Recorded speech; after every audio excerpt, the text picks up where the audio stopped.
The day I had my difficult labor, my husband's first love was also giving birth. I called him dozens of times for help, but he never picked up. Instead, he took his ex to the hospital overnight. His first love and the baby were safe, but my baby and I died.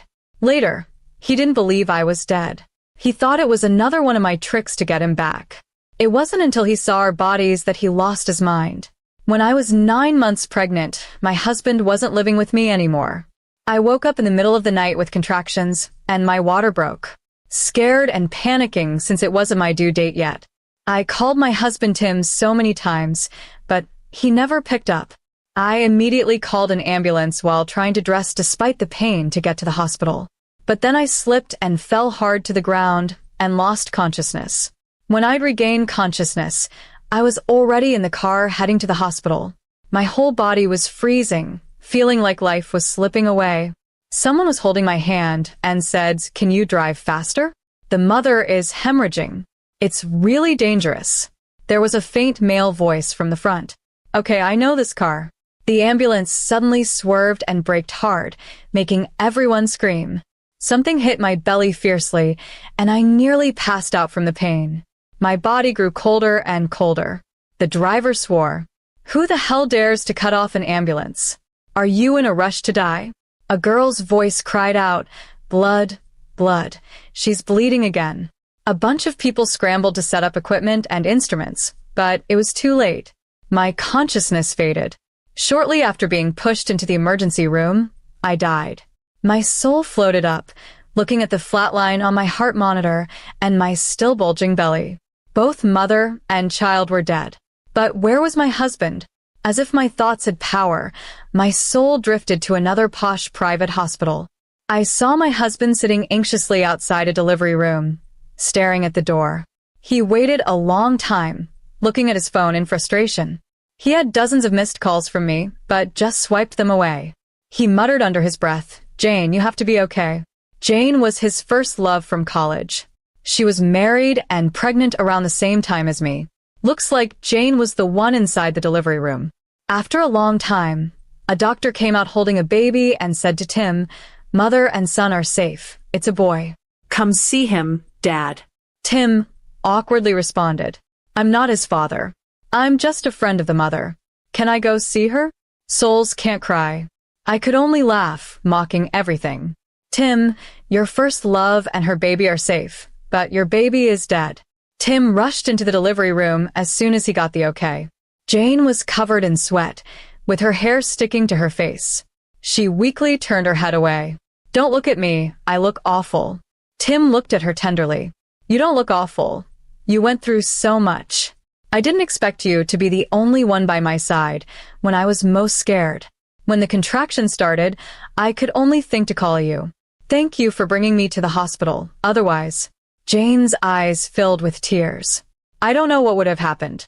I was so scared of dying. I was really scared." Tim held Jane's hand. "It's all in the past. Rest easy, I'm here."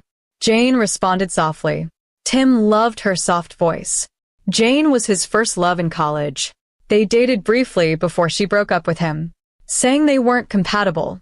Not long after, she started dating a rich guy. Her social media was full of posts showing off gifts from that senior, luxury cars on her birthday, diamond rings on Valentine's Day. But all the guys who liked Jane were still obsessed with her because she was as pure and beautiful as her name suggested. She said she'd always be their little sister, no matter who she was with. Jane graduated and got married, then moved abroad with her husband, making many girls envious. My husband met me while starting his business back home. We dated and got married, and I got pregnant a year later.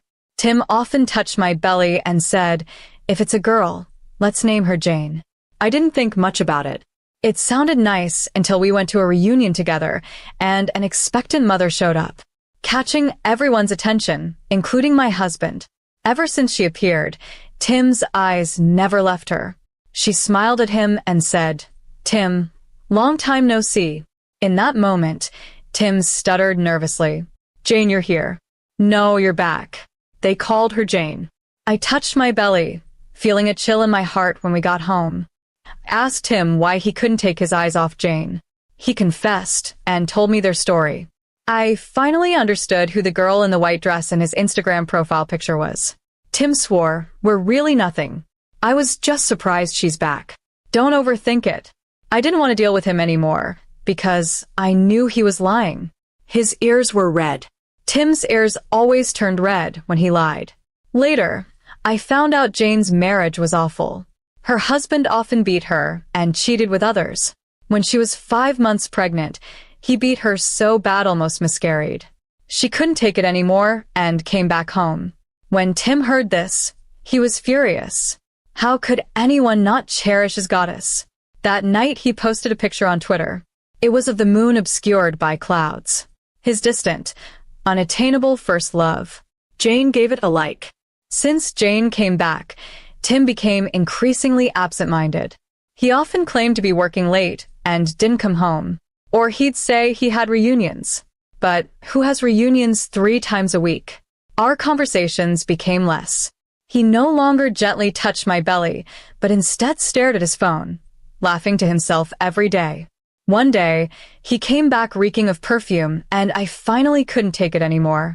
I said to him, "Tim, let's get a divorce." He frowned and asked me why I was being unreasonable again. "What do you think? Do you want me to spell it out?" He was silent for a moment, then finally said with a cold face, "I won't divorce. I'm really messed up right now. I'll move out for a while. Besides, you're pregnant. We can't get a divorce." So Tim moved out. He made his Twitter private. I couldn't see what he was posting anymore the next time I saw him. I was already dead. It happened when Tim got a call from an unknown number. His expression shifted from serious to shocked. He stammered, "Dead, they all died." "Are you joking?" Turns out, the hospital found Tim's contact in my records and called to inform him of my death. Tim's phone slipped from his hand. His face went pale. "No way, no way. She can't be dead." Before he finished speaking, he seemed to remember the dozens of calls I had made to him. His hands shook as he redialed my number.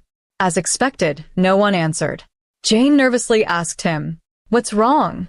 Tim didn't even look at her. He staggered out the door. Tim arrived quickly at the hospital, where the hospital had also contacted my parents when my mom got the news of my death over the phone. She seemed to faint. I felt a pang of bitterness. I had married Tim despite my parents' strong objections. They had no reason other than believing that Tim was a very selfish person who only thought of himself. They said marrying him wouldn't make me happy, but I didn't listen. I said I would make my own choices in wife and married Tim against their wishes. They were so angry, they cut ties with me. I had hoped to reconcile by showing them their grandchild after it was born, but that day would never come. Tim burst into the hospital. The doctor asked him to sign the death certificate. At that moment, Tim's parents arrived to his mom with tear-streaked cheeks. Wasn't it before her due date? How could she die? Yeah. Was it a mistake during surgery? She was always healthy. Finally, a nurse who had accompanied me couldn't stand it anymore. She slapped the notification down on the table and yelled at Tim. "Are you the husband? You want to blame us? Your wife was about to give birth. Where were you? Why weren't you with her? What kind of husband are you?" She wasn't positioned right, and when she was brought in, she had been sideswiped by a car and had suffered a collision. She died in childbirth. Don't blame others for your own negligence. Tim was stunned. He mumbled, I suddenly. A slap landed on Tim's face, causing him to stagger and fall to the ground. Tim's father shouted, "You scoundrel! Where were you while your wife was giving birth?" Fooling around, dazed and with stars before his eyes, Tim covered his face and said, I was working. I didn't see." His father stepped forward, ready to hit him again. "What work is more important than your wife and child?" Tim's mother was still crying. Just then, Tim's phone on the floor lit up. It must have fallen out when he got hit. The incoming call showed up. Tim's mother quickly answered it, accidentally hitting the speakerphone button. Jane's voice came through. "Tim, the baby just had trouble breathing and was taken to the emergency room. I'm so scared. Can you come and be with me? The baby's just been born." Tim's mother was stunned. Realizing what just happened, she screamed, "Who are you shameless woman? Don't you have a husband? Why are you asking my son to accompany you?" Tim hurried to snatch the phone, but his mom smashed it against his face. Are you trying to kill me from rage? Are you having an affair? I'm asking you, were you at work or with another woman tonight? Tim dropped to his knees with a thud. Tina and I have been living separately. Her due date wasn't here yet. I didn't know she was going into labor. The person on the phone was an old classmate whose husband is out of the country. She was also about to give birth and asked me to take her to the hospital. But it's nothing inappropriate. The room fell silent. Tim's father was confused. Is it me? Or are you the one with the problem? Disbelief etched on his mother's face. She seemed shocked that she had raised such a fool. She pointed at Tim, words failing her. After a few sobs, she collapsed. Tim's mother had a heart condition and was having an attack. Nurses quickly took her to the emergency room, while Tim's father continued to kick him until onlookers intervened. Tim's father sobbed loudly. It's my fault. How did I raise such an idiot? He then turned to my body, crying out, Tina, it's our family that wronged you. Watching this scene made me somewhat sad. In truth, his parents were wonderful people and had always treated me well. They'd long anticipated the birth of their grandchild, but suddenly I felt my floating spirit gain some substance. I looked at my hands, seemingly regaining some sense of touch. What's happening? A voice suddenly echoed in the air. That's because you've bound to the damage conversion system. I was surprised. What system? Hello, host.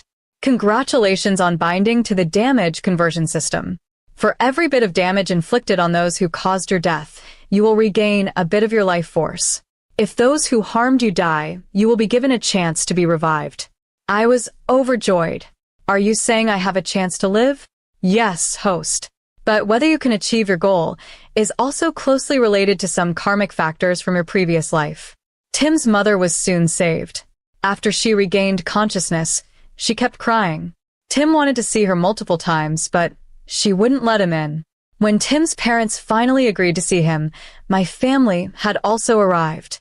Back then, I didn't listen to my parents and married Tim far away, breaking their hearts. This time, I finally reaped the consequences. They didn't hide anything and told me everything they knew in detail, even kneeling and apologizing to my parents. My mom was crying her heart out, and my dad was furious and wanted to beat him up. But Tim was nowhere to be seen. He was off visiting his first love. She was having a baby alone and needed care the most. I'm not defending my son. He is a beast I gave birth to. We are sorry for what we've done to you, but rest assured, I have discussed with my husband, and from now on, Tim won't get a penny of our family fortune. We're willing to sell the house to compensate you. Over the years, we've saved some money. We will cover Tina's funeral expenses and your future retirement costs. My mom, in tears, screamed, Who wants your compensation? I want my daughter back, Tim's father said.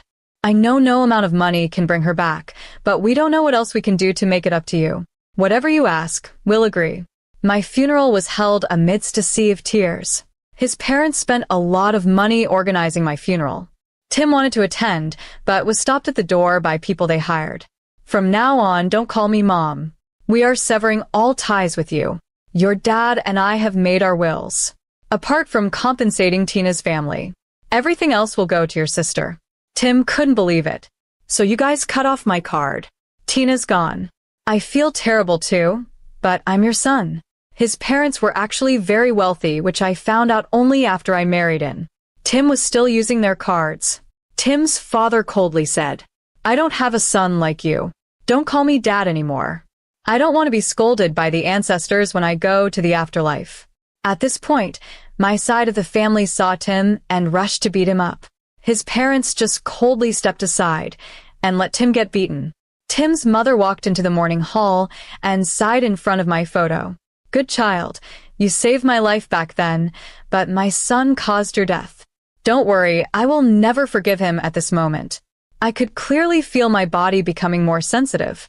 I looked at the injured Tim and his parents and instantly understood what the system meant by karmic factors. I had once saved Tim's mother's life. Shortly after I married in, Tim's mother suddenly had heart issues. I was still in a meeting at my company when I got a call from her. I answered it, but before she could say anything, she hung up. Anyone else might have thought it was a mistake, but I felt something was wrong and rushed to her house, getting her to the hospital just in time. Turns out, Tim's mother couldn't speak and had to use an emergency contact button, and I was the only one who noticed something was off and came to help. The doctor said if I had been a few minutes later, it would have been too late. I was so grateful I made it. During that time, I took care of Tim's mother day and night, and she was very grateful. She held my hand and said I had saved her life, and she would treat me like a daughter. I should let her know, and she'd never take his side. She kept that promise. Jane was discharged from the hospital. Tim came to pick her up. He hadn't been sleeping well these days, with dark circles under his eyes and unshaven. Jane had somewhat understood what had happened. She hugged Tim tearfully. "I'm sorry, it's all because of me. If I hadn't contacted you, Tina wouldn't have died." Tim was moved and said, "It's not your fault. Tina and I had problems, it can't be blamed on you." But Jane bit her lip, hesitating. "I heard your parents are breaking ties with you and cut off your card. Are you sure everything's okay?" Tim avoided her gaze. "It's okay. I'm still there, son. They'll cool off eventually." In the car, Tim played with Jane's baby. The baby curiously grabbed Tim's finger and smiled innocently. Tim's face darkened, and he whispered if my baby had lived, it would be this cute too. Jane placed her hand over Tim's. "Tim, it's in the past. Don't think about it. "I'll be here with you." Tim nodded emotionally, and they drove back to Jane's place. I followed them, watching Tim buy lots of baby supplies for Jane and helping carry them upstairs. My heart ached. When I was pregnant, I bought everything myself. Tim never offered to help, saying those were things women should handle, so he could be caring after all. Jane quickly said, "Tim, you don't need to buy so much." "How can the baby use all this?" Tim tenderly said, "It's fine. These are consumables. You're alone with the baby now. I have to help more." Jane, eyes brimming with tears, threw herself into Tim's arms. "Tim, thank you. Only you treat me this well." Tim gently stroked her hair. Just as he was about to kiss her, Jane subtly avoided it. "Tim, the baby still needs a crib." Tim quickly responded, "That's easy. I'll get the one from home. Tina already bought it." He froze after saying that, then murmured, "Not like it will be used." I was fuming. He could spend his own money, taking the crib I bought for our baby to please her. Though it's true, it won't be used. Tim went to get the crib for Jane. Jane walked him to the door. Tim suddenly turned back. "Jane, do you still plan to divorce?" Jane nodded slightly, then added, "But I'm still breastfeeding. Can't divorce right now." Tim said, "I mean, if possible, now that I'm alone with no wife or child. And John doesn't care about you. Maybe the two of us." Jane interrupted Tim. "Tim, I get it. It's just that now isn't the right time." Tim quickly responded, I know, it's too soon. But I just wanted to tell you, Jane, that in all these years, you've always had a place in my heart." Tearfully, Jane said, "I understand." Jane saw Tim out of her house, her pitiful expression vanishing the moment she turned around. She rolled her eyes instinctively and sat on the bed, opening up Instagram while her child cried beside her, which she ignored. She messaged someone named John on Instagram. "I just got discharged today. I need to buy a lot of stuff, and you can't be here to help. At least send some money, okay?" The person didn't reply immediately, but soon, she heard a notification of a money transfer on her phone. Jane smiled contentedly. I laughed too. It was funny how Tim was just a backup, easily manipulated by Jane with the slightest effort. He couldn't even stay at her place. Yet he ruined me and my baby's life. But soon, Tim would stop laughing. A video of Tim kneeling in the hospital, pleading with his parents, was posted online. The video was titled "Wife Dies During Childbirth." Husband leaves her to take first love to the hospital. Wife and baby die. Husband kneels and cries.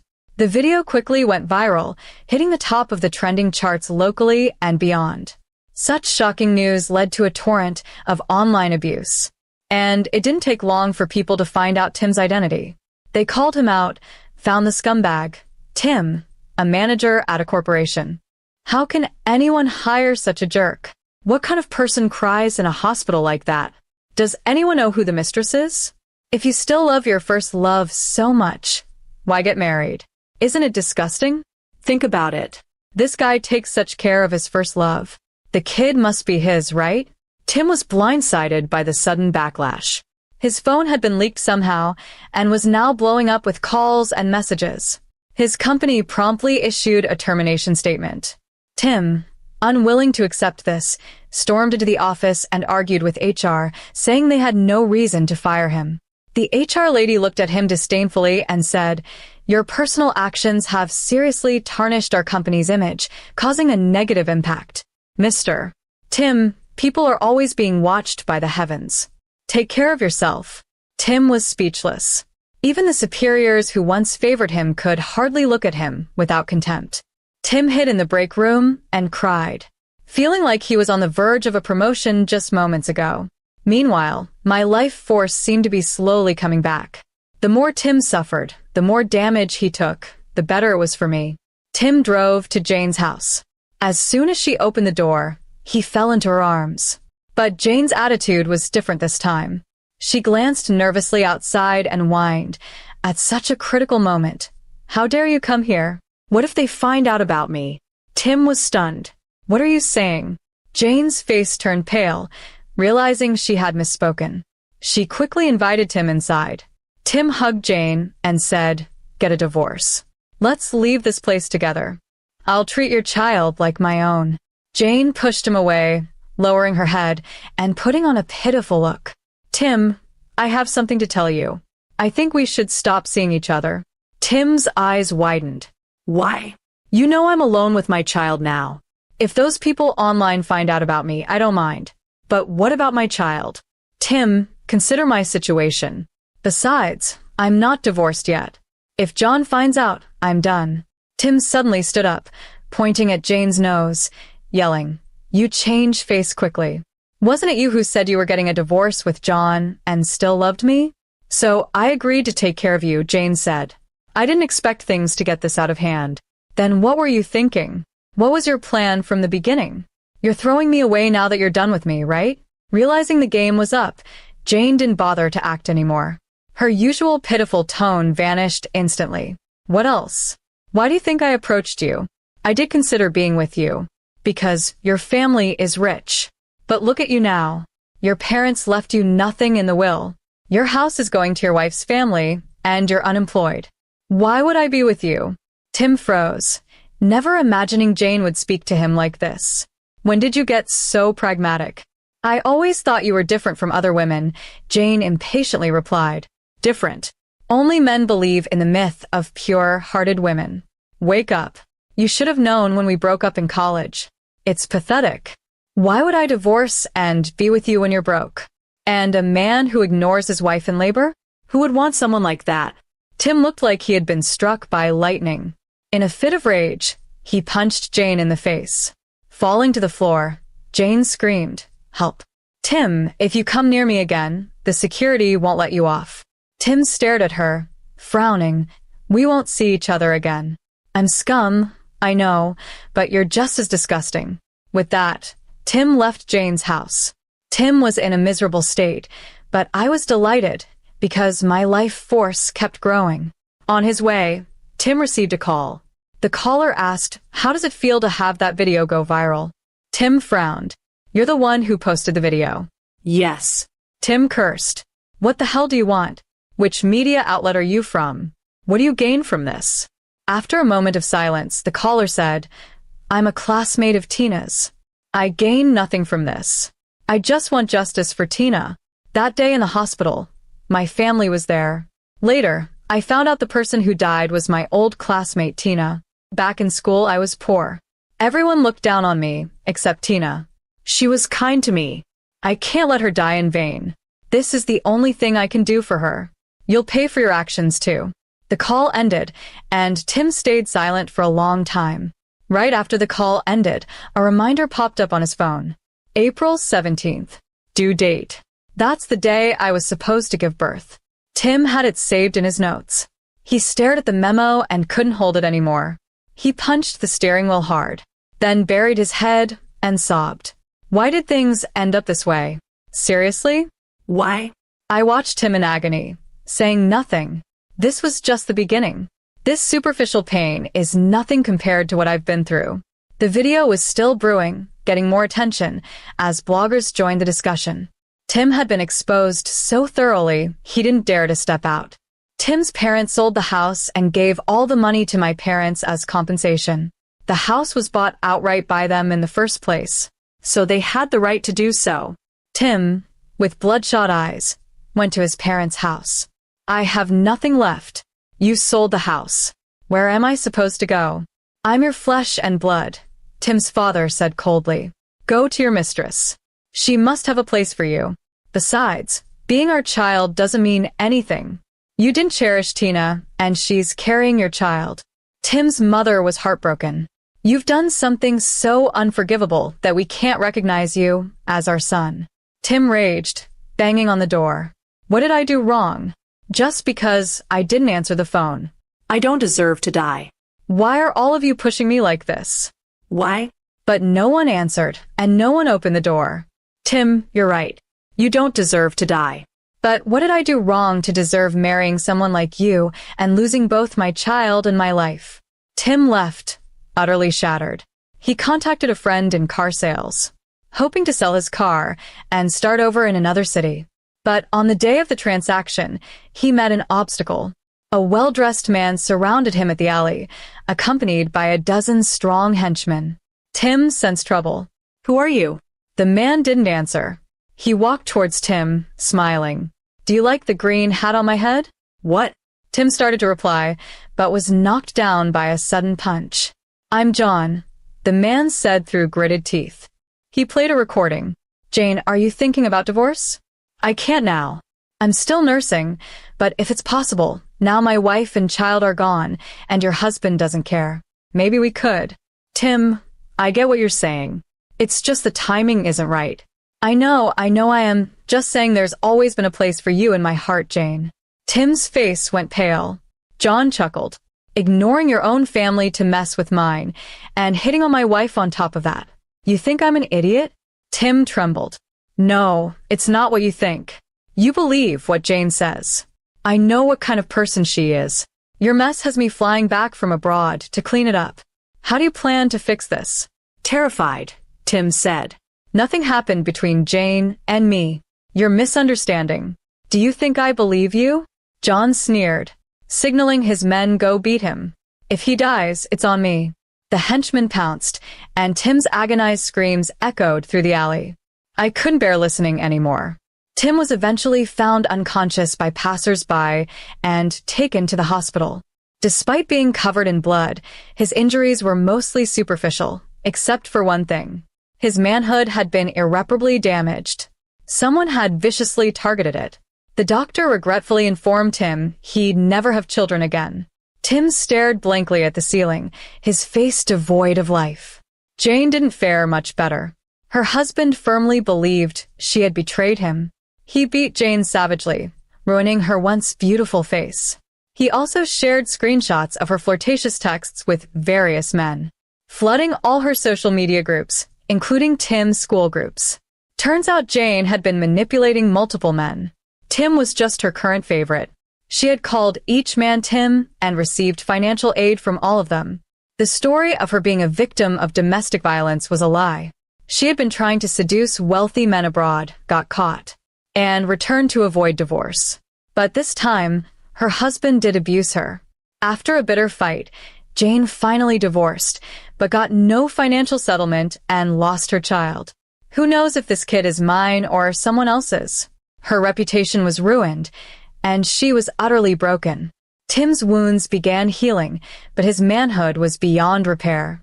Someone at the hospital recognized him, and news of his injury spread, becoming the final chapter of the video scandal. Served him right, tried to save someone else's kid, but lost his own and can't have more. Our house was sold quickly. Tim's parents, still feeling some pity for him, left him some money to start anew. Before it was sold, Tim managed to take some of our stuff. To my surprise, he took our photo album and some baby items I had prepared. Since he couldn't go out, he often turned to drinking. He bought lots of alcohol, crying over my photos as he drank. He'd often stroke my pictures, sobbing, "If only you were still here. I've been punished enough. Please come back." See, when I treated him well, he discarded me like trash. Now, abandoned by the world, he suddenly loved me again. Too bad, though. I have no more pity left for him. My health points were getting stronger and stronger. The system told me I was just one step away. He could keep living in a fog, but if he got hurt again, you'd have the energy to come back to life. I can give you a chance to enter his dream. Do you want to hurt him in exchange for a chance to come back to life? I looked at Tim. He was really already in a bad state. Of course I do. I made a deal with the system. I exchanged all my current health points for one chance to enter a dream. Whether I'd come back to life depended on this. The system said, "Are you that determined?" I nodded. I've got nothing to lose if I fail, and if I win, I can come back to life. Why not? As soon as the words left my mouth, white light started shining all over me. My life was quickly slipping away. How do you plan to enter the dream? Make him go through everything I went through that night. Tim was awakened by sharp abdominal pain. He was shocked to see his body had turned into a 9-month pregnant woman, and his face had turned into mine. What? How could this happen? Why do I look like Tina? The continuous pain was unbearable. He quickly pulled out his phone and called Tim. The call was quickly declined. As he was about to get up and call for an ambulance, Tim sent him a photo. It was a close-up of Tim and Jane. He was so shocked that he stumbled and fell heavily to the ground due to loss of balance. Amniotic fluid mixed with blood spread all over the floor. In the empty room, no one could hear his cries of pain. He called for an ambulance, gave the address through gritted teeth, and kept calling Tim, just like I did. He seemed to want to change the outcome of the story, but it was useless. He soon lost consciousness. When he woke up again, he was in an ambulance. When Tim woke up, a nurse was holding his hand. "Driver, can you go faster? The patient's having severe bleeding. It's dangerous." He vaguely heard a man's voice from the front. "All right, I got it." The ambulance suddenly skidded and braked hard, causing everyone to scream. Something hit his abdomen violently, making him nearly faint from pain. The driver cursed. Who the hell dares to cut off an ambulance? Got a death wish. Someone shouted blood. "She's bleeding again." A group of people scrambled to attach equipment to Tim, but it was too late. Tim couldn't speak from the pain, but his will to survive made him try to listen to every word around him. And then he heard, "Take a picture of that car that cut us off." A black Mercedes E89 T7.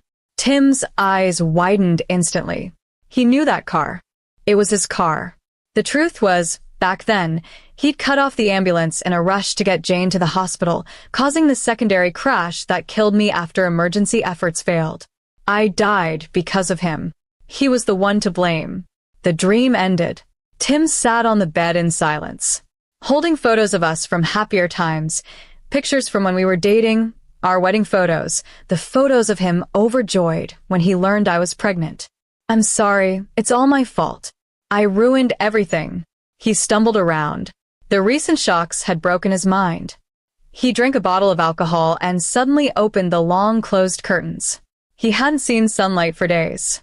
The sunlight was blinding and piercing. He covered his eyes as tears streamed down. "I'm sorry. I'm so sorry." After countless apologies, he finally opened the window and jumped out. The sound of gasping pedestrians came from below as his body splattered into a blood-red flower on the ground. This was the ending Tim chose for himself. Before I could process it all, the system's voice rang out.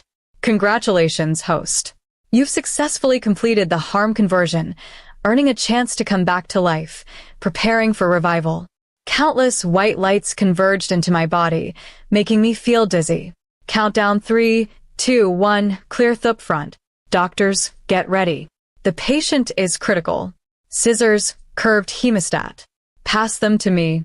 Keep monitoring heart rate. It's no good. The baby is already gone. Focus on saving the mother. When I woke up, I was lying in a hospital bed. My mom was right beside me. When she saw I was awake, she cried, "You finally woke up. You scared Mom to death." Soon, everyone knew I was awake. My dad and brother rushed over, along with Tim's parents, and even Tim himself.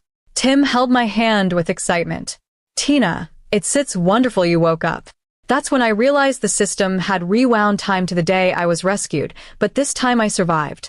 Although the baby didn't make it, I slowly withdrew my hand from Tim's grasp. Tim's expression changed. "Tina, I forced a painful smile that night. Where were you?" My sudden question confused everyone. My mom asked, "Tina, what are you talking about?" Tim quickly responded, "I'm sorry, Tina. I was working late and missed your call. But I came as soon as I saw it. I asked my mom to bring me my phone. When I checked it, to my shock, there was only one call record to Tim. What's going on? Did I remember it wrong? Was it all just a dream?" Tim looked at me gently. "It's all my fault, Tina. I know losing the baby is a huge blow, but we can have more children in the future. For now, you need to take care of yourself, okay?" Tim's mom added. "I already scolded Tim. I told him if he ignores you for work again, I'll disown him." Everyone was enjoying the moment. I didn't say much more. Tim was really attentive, refusing to leave my side. Even when I asked him to go pay the bills, he wouldn't leave. He bought me whatever I wanted. He took a vacation from work to stay with me, saying his wife was most important, and he wanted to cherish everything he had. Other women in the ward envied me, envied my obedient and wealthy husband. I just smiled faintly, said nothing. This behavior was strange. If nothing happened, and Tim just missed my calls because of work, he wouldn't be so nice. Our relationship had already fallen apart before. At least Jane's existence wasn't a lie, right? Soon, I made an excuse to get rid of Tim, and after some searching, I found the nurse who was on the ambulance that night. The nurse was surprised to see me. It's you. "It's incredible that you made it." She glanced at my flattened belly and comforted me. "You have no idea how critical it was that day. Keeping you alive was already a miracle." I hurriedly asked, "Was the ambulance blocked by another car on the way to the hospital that day?" The nurse replied, "Yes, we were scared to death at the time." My suspicion was confirmed. I smiled faintly and asked, "Do you remember the license plate number?" "The license plate number I don't remember, but let me think." I seem to recall the driver muttering something about a Mercedes E. So that's it. Nothing has changed after all. I didn't get it wrong. So why did my call logs turn into just one? Why did taking Jane to the hospital turn into me working overtime? Because those records were deleted by Tim. Tim also came back with his memories. Tim played the role of a perfect husband next to me every day, and I played the role of a good wife. We never mentioned Jane's name again, and Tim still handed over his phone to me every day. Indeed, there was number information about Jane left on his phone because he understood her true nature. He voluntarily cut ties with her and acted dumb in front of me.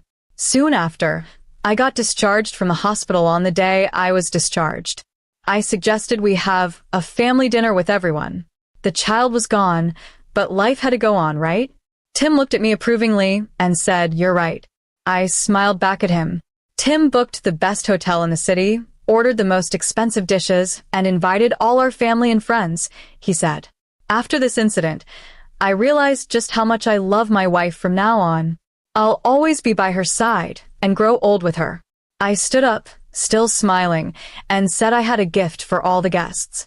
Then I asked the hotel staff to turn on the giant projector. This hotel was great. Even the projection was so clear. I played a video for them, which I had specifically copied from the dash cam on the ambulance. The video showed how an ambulance was blocked by a Mercedes, and how a bleeding pregnant woman was carried from the ambulance to the hospital. Everyone was stunned, especially Tim. I could see the cold sweat streaming down his face. Yes, his worst fear had come true. "Tim, I'll ask you one more time. That night, when I was in labor and called you dozens of times without an answer, were you working overtime or taking your first love, Jane, who was also in labor, to the hospital, even blocking my ambulance, causing my child to die in the womb?" Tim's legs went weak. Almost unable to stand, he looked at me with pleading eyes, as if begging me not to embarrass him. "Answer me." Tim's father stood up angrily and shouted, "What happened? Wasn't that Mercedes part of the dowry Tina gave you? Where were you that night?" My mom urgently pulled my sleeve and said, "What are you doing?" I said, I want those responsible for the loss of my child to pay. Tim looked at me with unfocused eyes. This was what he feared the most, that feeling of losing everything had come back. He suddenly knelt on the ground and confessed, "That night I was with Jane." Under my pressure, Tim revealed everything. That night, Jane suddenly went into labor. He took her to the hospital and inadvertently blocked my ambulance. He also confessed to deleting the call logs from my phone, but he didn't mention his experiences in the other world. He only said he lied because he was afraid of losing me. He had finally got a chance to change everything and didn't want to lose it again. The dinner party I had arranged turned into complete chaos. Some watched the spectacle unfold as Tim's parents cursed him, and my mom advised me, "Tina, you vented your anger. Let's just leave it at that." Why should I let it go? You're standing here fine. Tim has admitted his mistakes, and his parents are good people. Isn't it better to forgive where possible? Which guy doesn't make mistakes? I laughed with anger. Mom, what if I had died? What if because of Tim, both I and the baby had died? Would you still ask me to forgive him? You're not dead, are you? I shook my head firmly and said I won't forgive him. Not a single punishment should be missed. My child's life was a life. And it's not something Tim's casual apology can make up for. Afterwards, Tim came to me privately, begging me not to divorce him. He said he was willing to atone for his mistakes, even if it took a lifetime. I said, "Tim, you came back with your memories, right? Was your world destroyed after I died and you got scared?" Tim looked at me incredulously. "How did you know I didn't tell him? How could I explain that I watched him as a spirit after being killed? Plus, I knew he didn't truly love me. He clung to me as a saving straw after being abandoned by the world. He wanted to return to a life that was respected and wealthy. Besides, if he loved me, how could he so eagerly sever ties with Jane, fabricating lies just to get close to me again? His only real love was himself." Tim's eyes reddened. "Can't you give me one more chance? We can have another child. I promised I would make things right. Even my parents said they would give you all their assets. Do you have to be so ruthless?" I looked at Tim, his face unshaven, looking just like when the world abandoned him. I nodded. "Yes, I have to." Tim refused to agree to the divorce. He said as long as he didn't agree. I couldn't get my way. His parents no longer intervened, though they despised their son's actions. The fact that I survived made Tim's mistake seem less hateful. Do you really need to push it to the point of a divorce? Can't you give him a chance? Many people asked me this, but how could they understand my personal experience? If the system hadn't existed, even I wouldn't be standing here. Besides, who gave my child a second chance? Unless you've suffered, don't advise others to be kind. I brought in a specialized lawyer to talk to Tim about the divorce case, and things escalated from there. The local media, always eager for a story, reported on it. Tim's actions that night spread like wildfire. Everyone in this small town knew about it. This time, the public backlash was lighter than before. Although, Tim was still fired from his job. Eventually, I won the divorce case. Our assets were split half. And I got a significant amount of compensation from Tim. Tim's mother later came to me and said, no matter what happens between Tim and me, she would always consider me her daughter. Wrong is wrong. She wouldn't cover for Tim. I nodded and held the old lady's hand. I've always been grateful to her. Later on, Tim desperately came to me. He said he had lost his job, was unemployed, and his parents had disowned him. He couldn't pay the compensation. I smiled and told him another piece of news. Do you know John is coming back to the country? When Tim heard John's name, his expression changed drastically. The man who had ruined Tim's life. That was his real nightmare, I said softly. John somehow found out about all this. And now he's demanding a divorce from Jane. I heard he even plans to come after you, so take care. Tim left the city the next day, but not before the compensation money was transferred to my account. From then on, we had no more ties. Tim and I were done. Wrong is wrong. There is no remedy for regret in this world. Not forgiving was the best conclusion for us.